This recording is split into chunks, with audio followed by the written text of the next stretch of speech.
የብዙዎች የምንጊዜ ምርጡ ሊዮኔል ሜሲ ምናልባትም አሁን የደረሰበት ደረጃ ላይ ያደርሰው የሚችል ችግር ገጥሞት ነበር።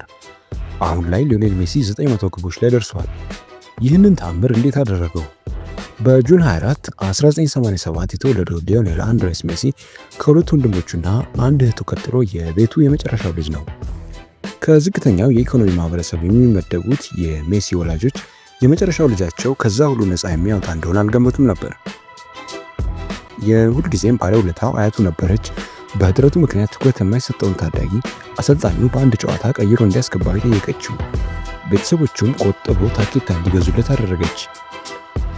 ከዛም የተመለከቱት የሰፈሩ ክለብ የነበሩት ኒው ኦልድ ቦይሶች ነበሩ። ሆኖም ከተቀላቀላቸው ብዙም ሳይቆይ መጥፎ ዜና ተሰማ። የሚወዳት አያቱን ሊዮኔል ሜሲ በሞት አጣ። በዚህ ብቻ አላበቃም። ከሁለት ዓመት በኋላ በ13 ዓመቱ ቤተሰቦቹ ሜሲ ከእኩዮቹ እኩል እድገት እያሳየ እንዳልሆነ ተገነዘቡ።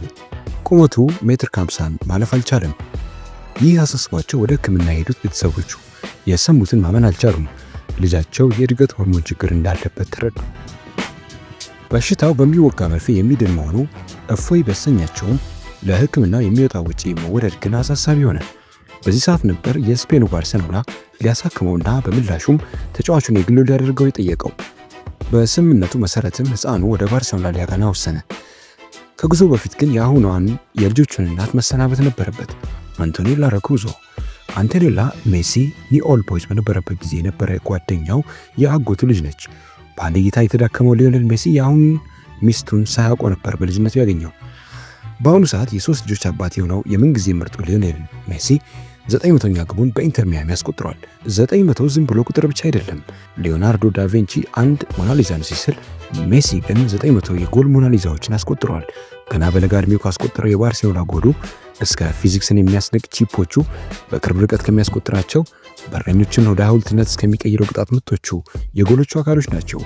ይህ ስታቲስቲክስ ብቻ አይደለም፣ በቁጥሮች የተገለጸ የንጉሱ የታላቅነት ምልክት እንጂ።